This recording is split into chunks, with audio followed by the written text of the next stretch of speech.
Olá a todos, o meu nome é Pedro Silva e sejam muito bem-vindos ao quinto episódio do podcast dos alumni de Engenharia e Gestão Industrial Ninguém é quem queria ser, e que pretende dar a voz a diferentes profissionais com percursos notáveis, pouco ortodoxos e fora do comum, para partilharem a sua história e as escolhas que os trouxeram onde estão hoje. Isto num tom informal, de alumni para alumni. O nosso convidado de hoje é o Daniel Mendes da Silva. O Daniel é natural do Porto, mais especificamente da Maia. Vive e trabalha atualmente no Luxemburgo, onde é diretor de Procurement, na Amazon, uma empresa que dispensa apresentações. Tendo sido aluno do curso de Engenharia e Gestão Industrial da Universidade de Minho entre 2002 e 2007. Ao longo do seu percurso, o Daniel conta com passagens pela Sonai, pela Accenture e ainda pela McKinsey, na República Checa. Olá, Daniel. Muito obrigado por teres aceito o nosso convite e ser muito bem-vindo a esta conversa. Olá a todos, obrigado Pedro pelo convite, é um prazer estar aqui. Olha, Daniel, vamos então começar com as perguntas. Vamos começar por uma pergunta que provavelmente já não ouves há alguns anos. Vamos fazer aqui uma viagem até aos tempos antes de entrar para a universidade, ou mesmo do secundário, e o que eu quero perguntar é o que é que o Daniel nessa altura queria ser quando fosse grande? De que forma é que descreverias esse jovem? O que é que ele sonhava a ser nessa altura? Eu recordo-me, não sei se conheço bem, eu recordo-me que a minha grande paixão na altura era automóveis, e eu conhecia de cor todas as especificações de todos os automóveis no mercado, entre os meus 10 e 16 anos. E depois um hobby que entrou na minha vida foi o radioamadorismo, na altura que eu tinha 12, 13 anos. Na altura não havia internet, o Mir que estava a começar a aparecer, e o radioamadorismo permitia-me conectar com pessoas noutros países, através do mundo, e criava-me alguma curiosidade em tentar entender como eles viviam. Então, nessa altura eu tinha muitas incertezas do que queria fazer, e eu penso um pouco pela influência do radioamadorismo, o trabalho na altura que eu possivelmente sonhava era ser controlador aéreo, que não tem nada a ver com o que eu faço hoje. Pois não. Boa, acho que é curioso como isto realmente dar voltas, mas mais especificamente, olhando agora para o momento em que estavas a escolher o curso, porque é que optaste por Engenharia e Gestão Industrial ou optaste por Engenharia? Contas um bocado como é que foi esse momento da escolha e o que é que te despertou a atenção na altura?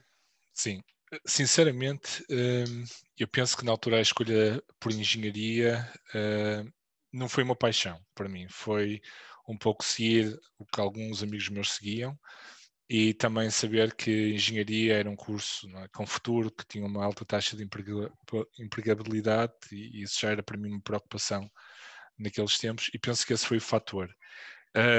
E eu não entrei em engenharia industrial, eu comecei em engenharia eletrónica. E penso que comecei em engenharia eletrónica especificamente porque eu tinha esta paixão pelas telecomunicações, mas após 2 anos em eletrónica fiquei um pouco... penso que a imagem que eu tinha do curso que eu queria fazer não era exatamente o curso que me estava a dar, era muito focado na parte digital. E então é aí que eu comecei a explorar alternativas e dá-se uma mudança para a Engenharia e Gestão Industrial, que eu posso contar um pouco como é que aconteceu, e que estou super contente e feliz por ter tomado essa opção.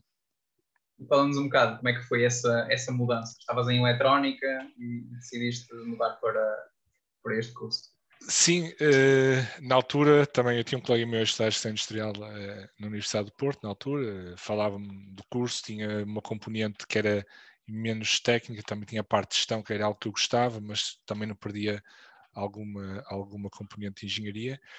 E na altura o curso chamava-se Engenharia de Produção, estavam a fazer a transição para a Engenharia de Gestão Industrial e eu pedi para tentar saber mais informação. Tive uma reunião com o professor Guilherme Pereira, que me convenceu bem, não só pelo curso, mas penso também pela dinâmica na altura do corpo docente. Era um ambiente muito focado em garantir que os alunos tivessem sucesso e não hesitei, mudei para a gestão industrial e foi aquele curso que me deu não só paixão, mas diverti-me a fazer o curso. Não foi um curso pesado. Eu penso que o ambiente entre alunos e professores era tão positivo e construtivo que foi, sem dúvida, foram bons tempos. Ótimo em saber. É engraçado também perceber como também a tua perspectiva de como era o curso na altura se enquadra um pouco naquilo que também foi, por exemplo, a minha experiência, ou colegas do meu ano, que também sentiram exatamente que era um curso diferente, que havia essa tal proximidade, que também as pessoas se divertiam a fazer o curso, que não era uma coisa de fazer só por fazer. E portanto acabou por ir ao encontro das tuas expectativas, se não superar, certo? Sim, eu penso que superou, porque eu durante o curso, apesar de me divertir, e gostei muito do corpo docente que tínhamos, eu recordo muitas vezes, perguntava a algum dos nossos professores, eu não sei o que é que sei fazer com este curso, não é? E era uma questão que perdurou até o final do curso, porque em engenharia eletrónica, eu recordo do primeiro ano e no segundo nós tínhamos aulas laboratoriais em que montávamos robôs com sensores e víamos o efeito, o impacto que essa aprendizagem tinha. E em gestão industrial eu tinha alguma dificuldade em conseguir encaixar ou compreender qual era a mais-valia. Eu tinha a sensação de que, se fosse para o mercado de trabalho, não sabia fazer nada. O que eu realmente deparei-me mais tarde foi que existia um conjunto de ferramentas que eu vinha equipado do curso para o mercado de trabalho, que saíam de uma forma natural quando eu tinha que defrontar problemas. A parte de análise, a parte de segmentação, critical thinking, estratégia, business case. Existiam ali tantas ferramentas que eu ainda me recordo no primeiro trabalho que tive, a trabalhar com algumas pessoas que já tinham vários anos de experiência, a forma do raciocínio e de resolver problemas que eu trazia, sentia-me satisfeito, que isso foi realmente o que o curso me deu, não é? E que sem dúvida foi mais-valia e que é super útil ainda para o que eu faço hoje. E com o que sabes hoje, com aquilo que já foram as tuas experiências até agora e com o que já experienciaste ligado a este curso, terias tomado outra opção na altura ou manterias a tua escolha? E eu só me arrependo, possivelmente, de não ter escolhido o gestão industrial logo no início. E eu penso que foi esse o grande erro, porque eu penso que eu sempre gostei de gestão. E eu penso que o curso tinha uma componente tão equilibrada entre gestão e engenharia, não é? Que associava os dois mundos, que fornece as tais ferramentas de que falava para os futuros profissionais de uma forma muito equilibrada. E, por exemplo, eu tenho uma prima minha que também estudou gestão industrial, também no Porto. Por exemplo, ela é alguém que adora chão de fábrica, não é? Por exemplo, eu adoro a parte mais de estratégia e de thinking. E eu penso que o curso oferece essas duas componentes. Uma pessoa pode escolher A ou B e dentro de muitos setores. E eu penso que essa abrangência é muito potente no curso. Exato, tenho que concordar, acho que a versatilidade se é a coisa que caracteriza bem o nosso curso, é mesmo a versatilidade. Mas agora, tu tocaste aí várias vezes nos tempos da universidade e eu queria pegar um bocado por aí agora. Desses tempos da universidade, que muitas vezes se diz que são dos melhores anos que temos na nossa vida, qual é a memória desses teus tempos da universidade que tens mais presente? Há assim algum colega que tenha marcado, um professor com quem ainda mantenhas contacto e que tenha inspirado na altura? Houve assim algum evento em específico ou experiência que queiras destacar? As terças-feiras na quinta, onde tínhamos finos a 50 escudos e o prato da noite penso que a 300 ou 500 escudos, já não me recordo. São algumas memórias. O nosso BA também, há muitas noites lá passadas. Sim, tínhamos um grupo muito porreiro de professores. Eu recordo-me que, pronto, eu penso que o professor Guilherme Pereira teve uma influência grande na minha ida para a gestão industrial e é alguém que ainda estamos em contacto. Mas existem vários que tiveram um impacto na minha carreira. A professora Sameiro também.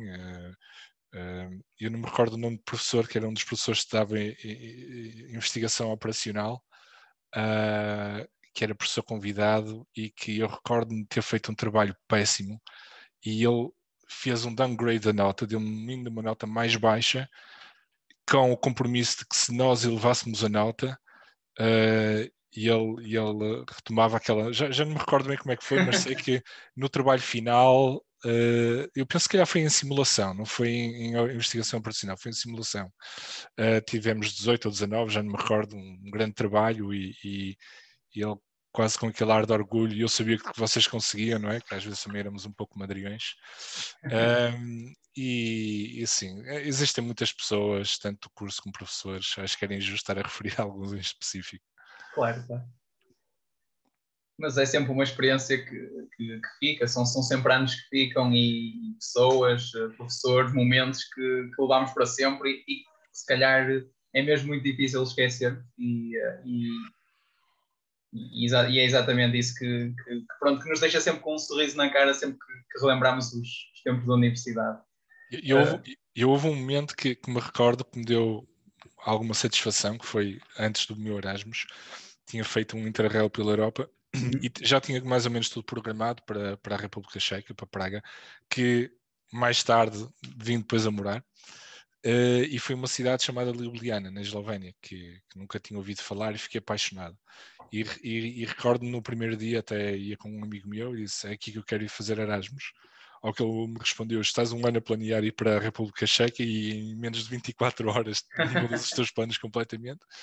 Então voltei a Portugal, depois no início do ano letivo queria me inscrever para Erasmus e pedi no gabinete, não sei se era de Relações Internacionais, se tinham um protocolo com a Eslovénia. Eles disseram que sim, com Maribor.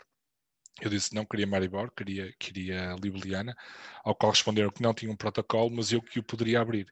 Então, movi mundo e montanhas e com o apoio da professora Madalena também abrimos o protocolo com Ljubljana e fui o primeiro aluno da Universidade do Minho na Universidade de Ljubljana. Na altura não havia aulas em inglês e tivemos que fazer uma mistura para o nosso plano curricular entre a Universidade de Engenharia Mecânica e a Universidade de Economia, que eram em pontas distintas da cidade. E correu muito bem, penso que foi uma experiência que me mudou também para o futuro. E recordo-me que o plano curricular foi aceito, à exceção da cadeira que a professora Madalena ensinava, que era modelo de decisão.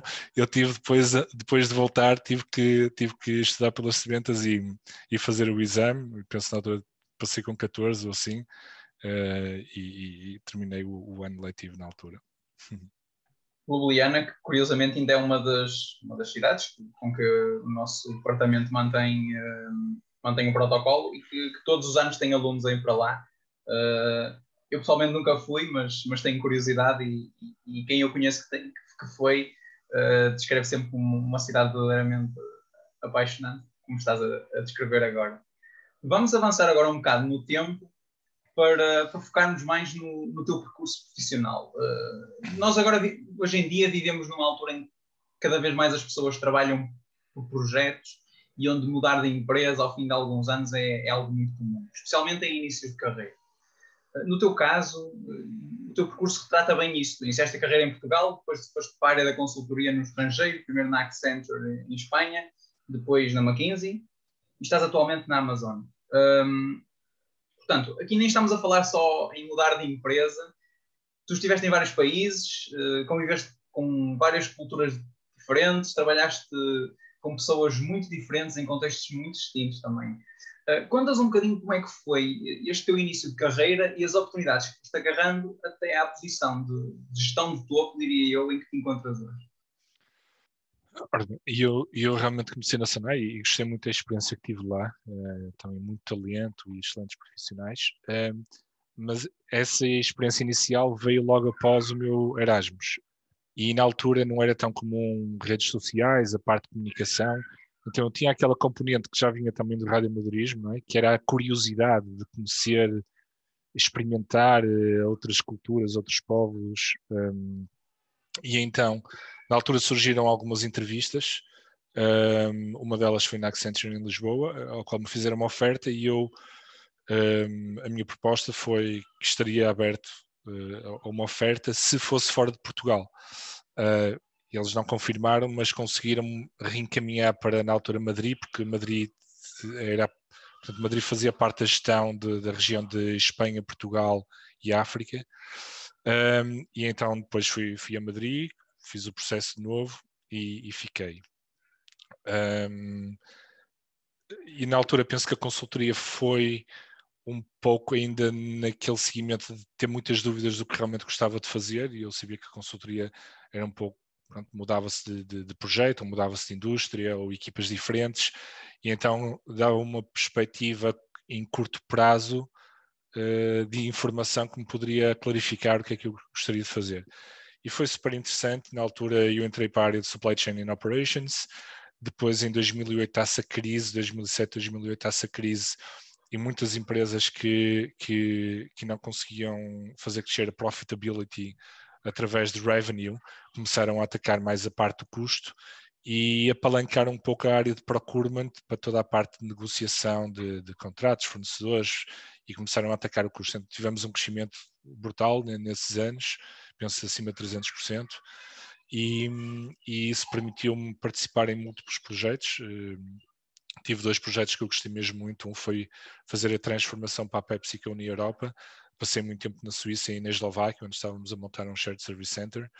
E depois um projeto também muito interessante, que era um projeto de eficiência operacional para a Coty, que é uma das maiores empresas de cosméticos do mundo, onde eu passei mais tempo em Nova York, nessa altura, que era onde estava o leadership deles. E depois houve outros projetos também na área de telecomunicações, na área da logística, e que me permitiu trabalhar com pessoas de todo o mundo, não é? Neste momento estou orgulhoso, a minha equipa tem 73 nacionalidades, penso que cobrimos o hemisfério de um lado ao outro, e também é um pouco indicativo do que se vive hoje a nível de talento, de gestão de talento da parte de inclusividade de culturas. E de que forma é que estas experiências e mudanças todas contribuíram para aquilo que és hoje enquanto profissional, enquanto engenheiro industrial? Eu se tenho que fazer uma conexão, e eu penso que a parte da curiosidade que nós temos no curso, não é? E aquela parte de tentar resolver problemas foi algo que eu noto que me acompanha de uma forma constante. E cada vez que abraço um projeto novo, há muito aquele, não quero dizer um Lean Six Sigma thinking, mas é um pouco iniciar, tentar entender qual é a situação atual, qual é as best practices, tentar entender qual é o gap, não é? Quais são as oportunidades e começar a definir planos. Isso juntamente com o apetite de fazer mais, do querer conhecer, aquele thinking que o meu trabalho não se resume a este perímetro, mas explorar, penso que tem sido uma das constantes que me tem ajudado a crescer no trabalho. Boa. Eu agora tenho aqui uma pergunta que eu acredito que paire muito na cabeça dos atuais estudantes de Engenharia e Gestão Industrial, e digo isto porque eu também, quando estava a estudar, também pensava muito nesta questão. Muitos colegas meus debatiam sobre isto, e é: no teu dia-a-dia, sentes que ainda aplicas os conceitos e teorias que aprendeste na universidade há mais de 10 anos? E penso que a resposta é sim. Claro que eles se traduzem de uma forma diferente, certo?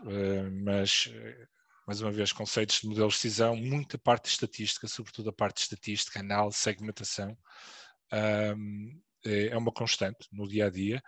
Claro que temos que ajustar essas ferramentas à necessidade de negócio, à necessidade que nós temos nos projetos ou nas equipas, mas são ferramentas que absolutamente, eu penso sobretudo nos primeiros anos, penso que todos irão ver que o Excel vai ser um dos vossos melhores amigos e que muitas das ferramentas que aprenderam durante o curso vão ser aplicadas através do Excel. Eu perguntei isto exatamente porque, e tu no início desta conversa referiste isso, que é uma pessoa entra para um curso que é sobretudo versátil e sente que não está a haver assim grande aplicabilidade nos primeiros anos, e paira muito aquela ideia na cabeça de: eu realmente vou precisar disto no futuro, eu realmente, os profissionais que saem deste curso realmente aplicam estas coisas e acaba por ser isto uma dúvida que muita gente ainda tem. Pedro, possivelmente não vão aplicar o teorema tal qual, não é? Exatamente. Mas o exercício mental, a lógica, o raciocínio que foi ensinado em muitas dessas cadeiras é algo que vocês irão utilizar. E eu recordo-me que algo que eu utilizo muito é a parte de... Eu testo programar e testo digital. Eu sou uma pessoa ainda um pouco analógica nesse sentido, para uma empresa de tecnologia na qual trabalho. Mas, por exemplo, algo que me sai muito naturalmente é toda a parte de algoritmo, da logic tree. E apesar de não gostar de programar ou não conhecer as línguas de programação, consigo desenhar uma lógica que depois pode ser traduzida. E isso é super, aliás, essa é a parte fundamental, é a parte mais importante, não é? Portanto, certamente irão utilizar muitas das ferramentas que aprenderam. Ótimo. Isto para os estudantes atuais que ouvirem isto vai ser uma resposta muito reconfortante e que certamente os vai pensar, que os vai ajudar a pensar que isto realmente é um curso que acima de tudo dá um conjunto de ferramentas, que tu já referiste, que depois, mais tarde, vão aplicar a seu tempo e dependendo muito do contexto onde estão a trabalhar, mas vão aplicar de certeza. Eu já tive a oportunidade de referir antes que tens um percurso que se pode dizer de sucesso no estrangeiro, porque passaste por grandes empresas em vários países e tal como tu, vários ex-alunos deste curso também decidiram construir as suas carreiras lá fora. Conhecendo essa realidade na primeira pessoa e tendo vivido isso até hoje, que características é que achas que nos distinguem a nós portugueses e nos fazem conseguir fazer a diferença lá fora? Ok. Primeiro, para referir, eu fui para fora um pouco antes da crise, né? Ainda foi aquela parte da curiosidade. O foco foi realmente curiosidade, foi conectar com pessoas de outros países e experimentar um estilo de vida diferente. Ia apenas por 2 anos, já estou fora há cerca de 15 ou mais, e tenho estado fora há mais de 15 porque uma pessoa também começa a comparar a dimensão da economia, não é? A economia portuguesa não é muito grande. Para pôr as coisas em perspectiva, a empresa onde eu trabalho tem uma receita que é maior que o PIB total português, não é? Claro, são coisas de dimensões diferentes, mas Claro. e empresas que fora, ou algumas delas crescem a um ritmo muito mais acelerado, na ordem dos 2 dígitos, permitem apresentar oportunidades que é difícil numa economia que está muito estrangulada, não é? E foi isso que me depois fez ficar, não é? Não foi o trigger, mas depois foi o que me fez ficar. Em relação à tua pergunta, a nível de valências que nós portugueses existimos, eu não sei se existe uma valência por cultura. E eu aconselho todos a lerem um livro que se chama The Culture Map, em que analisa várias culturas na forma de comunicar. Culturas são mais diretas, indiretas, high context and low context, e depois como é que elas se posicionam em relação umas às outras. Portanto, sabendo que existem algumas diferenças, efetivamente, eu penso que depois são mais a nível dos valores, as ferramentas que realmente fazem o diferencial. E vou dar um exemplo. Por exemplo, na minha equipa nós contratamos global, não é? Nós queremos o melhor talento para as posições que temos. E nós estamos dispostos a encontrar, como já aconteceu, encontrar uma pessoa fantástica no Zimbábue, ou no Egito, ou de Filipinas, como me referi antes. A minha equipa tem 73 nacionalidades e nós vamos procurar o melhor talento. E nós vemos que existem valências que são comuns. E, por exemplo, a parte de soft skills é super importante. Comunicam bem, de uma forma muito estruturada, de uma forma direta. Tem um mindset de business case, começar com o final e depois articular até ao início. Não se perdem muito nos detalhes. Fazem boa investigação, sabem também a parte de apresentar, não é? O trabalho que fazem. Existem algumas valências são importantes. Em relação aos portugueses, eu penso que nós, como povo, que eu noto alguns, mais uma vez, não querendo estereotipar, Claro. nós temos uma capacidade de resiliência bastante grande face a adversidades, e eu penso que isso é uma das nossas vantagens, e penso que somos portanto, um povo, eu penso que também vem da universidade, o nosso ensino é bastante clássico e exigente, nós não aceitamos menos do que o que nós chamamos high standards, não é? E, portanto, queremos quase a perfeição, e eu penso que isso são duas possivelmente valências que eu noto, se tivéssemos que dizer algumas. Claro. Olha, estamos a aproximar do fim da conversa. Antes disso, ainda tenho aqui umas questões para ti. Uma delas é ainda centrada na tua experiência, mas também para que possas deixar aqui um contributo teu para quem nos está a ouvir.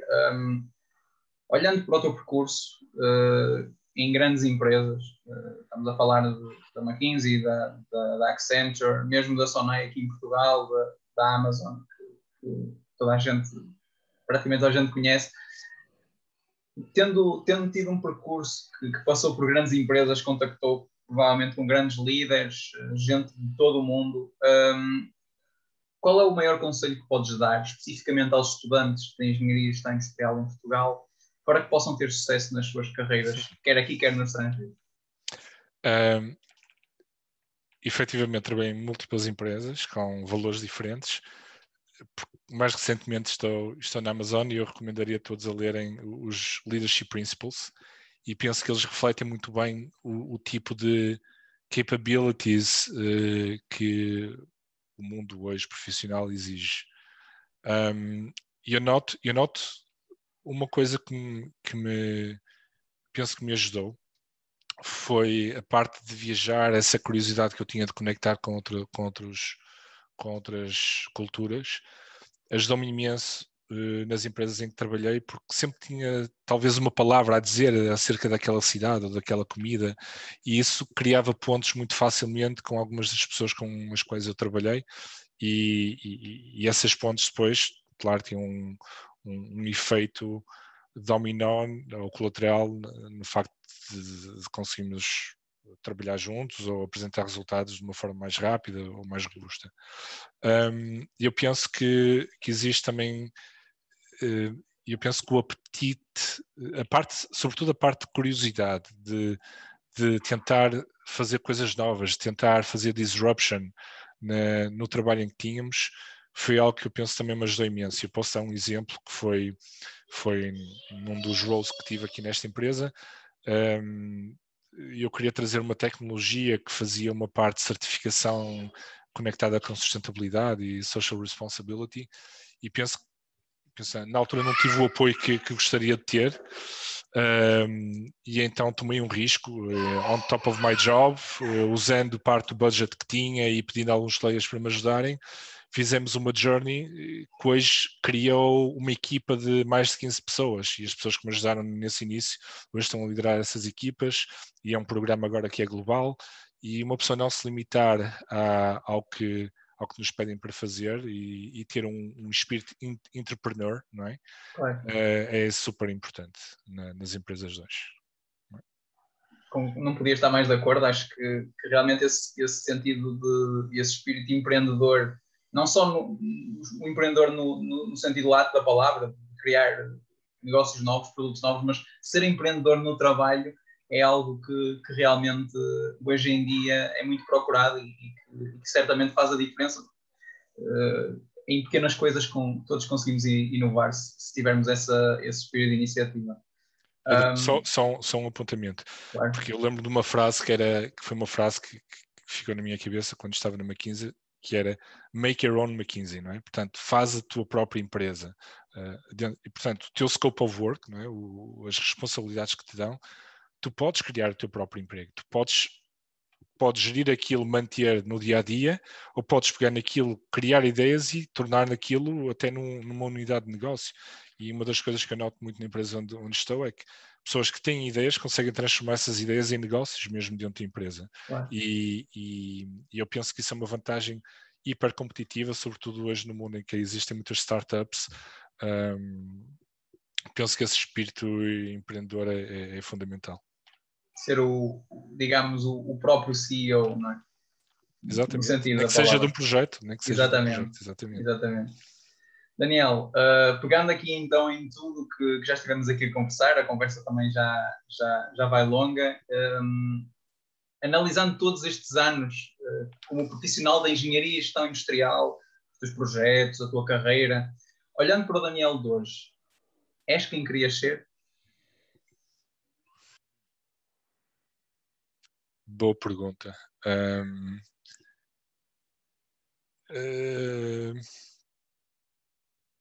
Não sei, Pedro. Deixa-me tentar responder esta pergunta. Portanto, eu lembro-me que no início, quando comecei a trabalhar, defini um plano a médio e long term para mim. E penso que nesse aspecto até superei um pouco os meus objetivos. Mas claro que os objetivos vão se alinhando com o passar do tempo, não é? Eles Claro. também vão... existe um incremental. Eu estou bastante realizado, não é? A empresa, o role que tenho, a família, acabei de ser pai pela segunda vez a semana passada também, claro. Tenho uma equipa fantástica, um ambiente muito global. E a única coisa, possivelmente, que não é como eu pensava, é quando uma pessoa entra numa dinâmica de think global, torna-se tão habitual que uma pessoa às vezes não valoriza essa experiência, não é? Porque já faz parte da rotina e faz parte do nosso dia-a-dia. Portanto, possivelmente a tua pergunta vai me fazer refletir um pouco logo à noite, mas eu penso que diria que sim, claro. Ótimo. Esta é a pergunta que apanha sempre toda a gente de surpresa, mas o objetivo é mesmo isto, é ser disruptivo aqui no meio da conversa e deixar-nos a refletir, não só agora aqui nesta conversa, mas no futuro. Daniel, mais uma vez, muito obrigado por teres participado. Foi ótimo podermos contar contigo. Tu, assim como os vários convidados que temos aqui trazido, são os embaixadores do nosso curso e é um orgulho para nós continuar com este projeto. Obrigado também a vocês aí desse lado e até ao próximo episódio do podcast Ninguém é Quem Queria Ser, uma iniciativa do Núcleo Alumni de Engenharia e Gestão Industrial da Universidade do Minho. Obrigado, Pedro, e um bem-aja a todos. Obrigado.